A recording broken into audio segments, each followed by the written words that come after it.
अरे बहू। हाँ मम्मी जी। बहू, मैंने सब्जी बना दी है किचन में, तुम आटा लगा के रोटी बना देना, ठीक है? हाँ। 5 मिनट क्या बैठ जाओ, इन सासू जी के सीने पर तो सांप लौट जाते हैं। कभी कभी तो ऐसा लगता है जैसे मेरा जन्म सिर्फ रोटियां बनाने के लिए ही हुआ है। जब से आई हूँ बस रोटियां ही सेक रही हूँ। हेलो, हाँ कैसी है? अरे यार, ससुराल में कहाँ आराम मिलता है, सांस खाने को ही टाइम नहीं है। रोटियां बना के आके बस मैंने कहा 2 मिनट बात कर लूँ। और बता कैसी है? अरे बहू, बाद में बात करती हूँ। हाँ मम्मी जी। रोटी बना दी तुमने? हाँ चलो ठीक है। बाथरूम में कुछ कपड़े पड़े थे, वो कपड़े तो मैंने धो दिए हैं, तुम बस उनको सुखा देना बाहर, ठीक है? जीना हराम कर दिया यार, 5 मिनट नहीं बैठने देते। ये कर लेना, वो कर लेना, वो कर लेना।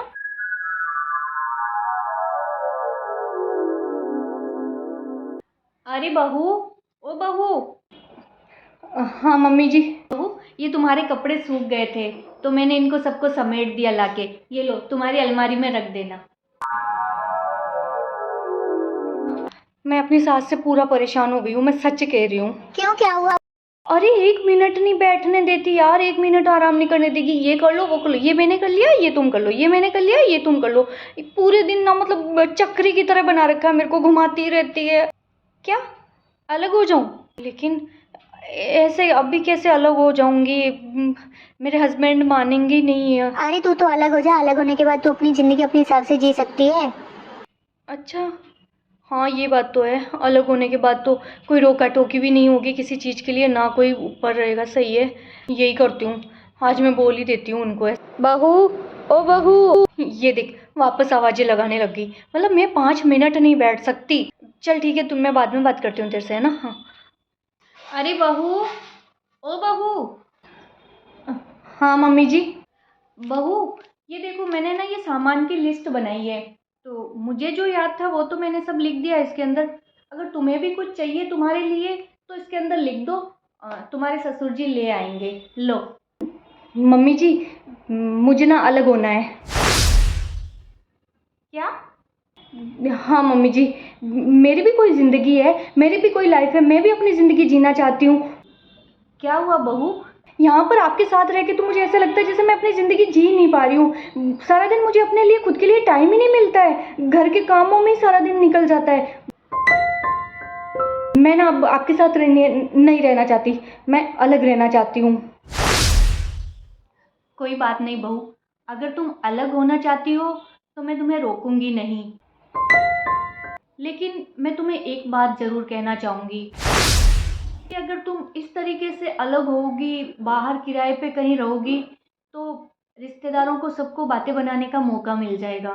इसलिए मैं चाहती हूँ कि तुम इस घर में ही अलग हो जाओ। क्या? घर के अंदर ही अलग? लेकिन ऐसे कैसे? मैं कुछ समझी नहीं। मतलब ये कि तुम आज से अपना काम खुद कर लो, हमारा कोई काम मत करना। तुम अपने राशन का सामान खुद मंगा लो, बेटे को फ़ोन करके। और तुम किचन में यूज़ ले सकती हो, खाना वगैरह बनाओ, तुम यहाँ रहो। लेकिन मतलब एक घर में रह के ही हम अलग अलग रहेंगे।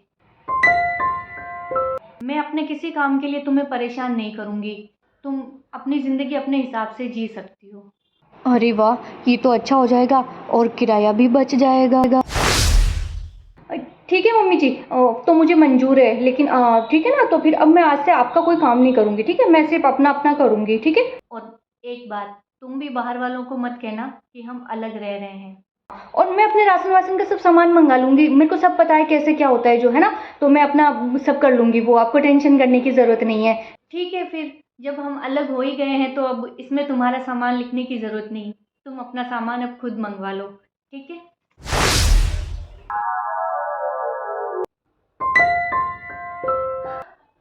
आज तो ऐसा लग रहा है जैसे पिंजरे से पंछी आज़ाद हो गया हो। अब मैं अपने हिसाब से ज़िंदगी जीऊँगी, लेकिन राशन का सामान मंगाना पड़ेगा ना। हाँ हेलो सुनो, ना कुछ है ना, राशन का सामान भेजना था किचन का। हाँ देखो, एक लाल मिर्च का पैकेट भेज देना, हल्दी का पैकेट भेज देना, धनिया का पैकेट भेज देना, कुछ सब्जी भेज देना, है ना, टमाटर मिर्ची आलू भेज देना, पैकेट पनीर का भी भेज देना, और ग्रेवी के लिए प्याज तो ज़रूर भेजना, है ना, प्याज और टमाटर की ग्रेवी बनेगी ना, तो वो भेज देना, और आटे का पैकेट भेज देना। हाँ, इतना बहुत है, अभी तो इतना भेज दो, बाद में और बता दूँगी, ठीक है? हाँ ठीक है, चलो अभी सामान आ जाएगा, खाना भी बना लूँगी। सासू जी क्या समझते हैं, वो काम नहीं करेंगे तो मेरा काम नहीं होगा, उल्टा मेरा काम कम हो गया अब तो। हाँ, अरे मैंने कर ली बात, और पता है मैं बस अब अलग हो गई, अब मुझे बस खुद का देखना है, अब मैं अपनी ज़िंदगी जी सकती हूँ। हाँ, मैंने तेरे जीजू को फ़ोन कर दिया, राशन के सामान के लिए अभी आता ही होगा, लगता है आ गया, है ना। मैं बाद में बात करती हूँ तेरे से। थैंक यू भैया, थैंक यू। धनिया मिर्ची हल्दी ये सब तो आ गया। अरे लेकिन मैं घी और तेल मंगाना तो भूल ही गई, सब्जी बनेगी कैसे? वापस फ़ोन करती हूँ। हेलो, अरे सुनो ना, मैं घी और तेल भूल गई थी, आप वो भी भिजवा दो ना प्लीज़ एक बार। माना कि आप मीटिंग में हो, लेकिन सामान तो चाहिए ना घर में, भिजवा दो आप अभी अभी। हाँ भैया, अच्छा अच्छा, घी और तेल, ओके ओके, थैंक यू भैया, थैंक यू। चलो घी और तेल भी आ गया, अब खाना बना ही लेती हूँ। अरे यार, मैं नमक फिर से भूल गई। अरे सुनो ना, मैं वो नमक मंगाना भूल ही गई थी, नमक भिजवा दो ना प्लीज़, नमक के बिना तो खाना ही कैसे बनेगा? मैं यहाँ तुम्हारे सामान भिजवाऊं कि अपने ऑफिस का काम देखूं? क्या नाटक लगा रखा है? मम्मी को बोलो ना बस। अरे पर मम्मी को बोल दो, जो करना मेरे को मत बोलो। और हाँ, मेरा वो ब्लू वाला शर्ट धो के प्रेस कर देना, मेरे को शाम को मीटिंग में वो पहन के जाना है, ठीक है ना? और रखो फोन, और बार बार फोन मत करो। खाना नहीं खाया उसका कुछ नहीं, अब इनके शर्ट को धो के पहले प्रेस करो।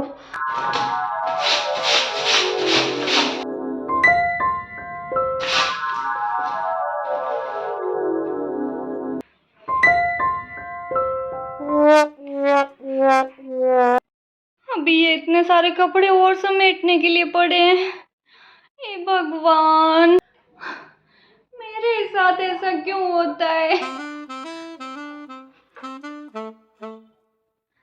हेलो, क्या कट रही है, पूछ मत, उल्टे मैं तो ज्यादा परेशान हो गई अलग होके। क्या हुआ? अरे क्या क्या हुआ, कुछ समझ ही नहीं आ रहा, किचन में क्या सामान लाना है क्या नहीं लाना है, मुझे तो कुछ पता ही नहीं चल रहा।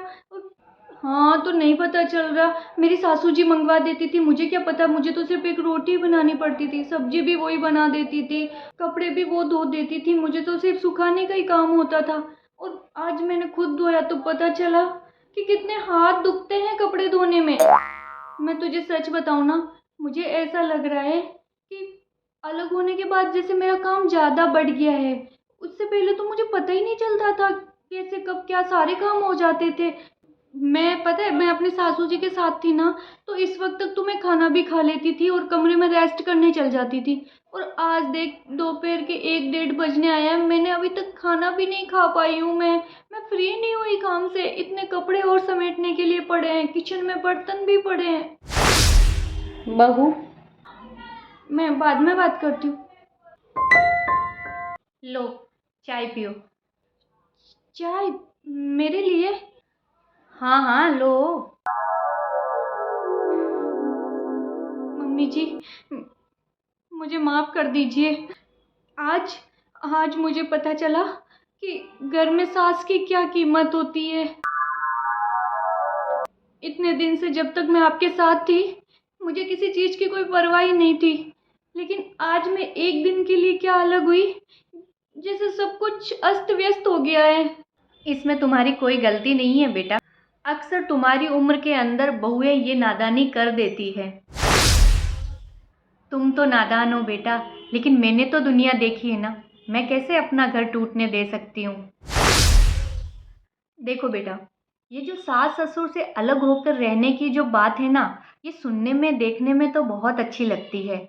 हम लोग जब नई नई शादी करके आते हैं, ससुराल में रहते हैं, तो हमें ऐसा लगता है कि जैसे हम अलग रहेंगे तो अपने हिसाब से ज़िंदगी जी पाएंगे, अपनी मर्जी से कपड़े पहन पाएंगे, चाहे जहाँ घूम फिर सकेंगे, सब कुछ कर सकेंगे।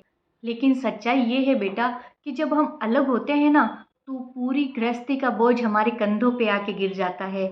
हमें समझ ही नहीं आता है कि हम क्या करें क्या नहीं करें। जब सास ससुर के साथ में रहते हैं तो हर चीज़ सास ससुर देख लेते हैं, हमें कुछ पता ही नहीं चलता है।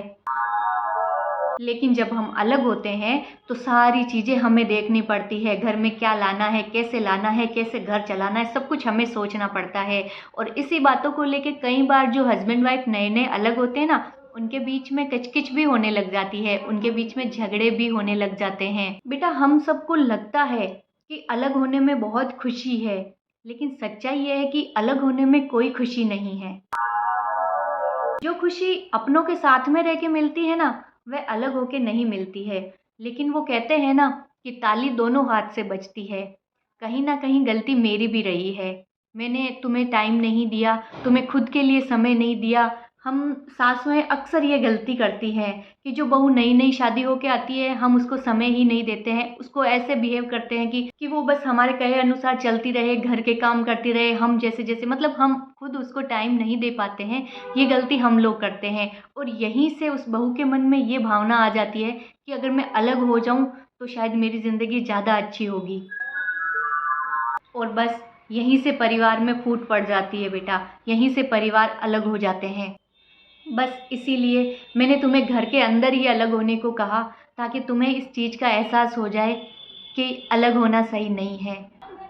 Thank you so much mummy ji, आज आपने मुझे एक गलत कदम उठाने से बचा लिया। और साथ ही तुम्हारी बातों ने मुझे भी ये एहसास दिलाया है कि मुझे भी तुम्हें वक्त देना चाहिए तुम्हारी खुद की ज़िंदगी के लिए। मैं आपसे प्रॉमिस करती हूँ, आज के बाद में मैं कभी अलग होने की बात नहीं करूँगी। और आज से मैं भी तुम्हें तुम्हारी ज़िंदगी जीने के लिए पूरा समय दूंगी, सिर्फ घर के कामों में उलझा के नहीं रखूँगी।